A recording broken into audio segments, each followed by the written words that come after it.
يا أيها الذين آمنوا لا تقربوا الصلاة وأنتم سكارى حتى تعلموا ما تقولون ولا جنبا إلا عابري سبيل حتى تغتسلوا وإن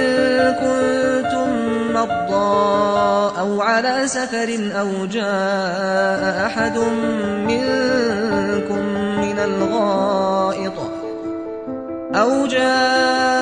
أحد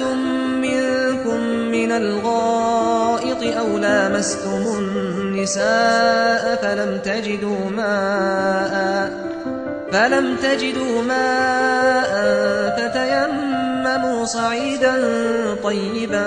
فامسحوا بوجوهكم وأيديكم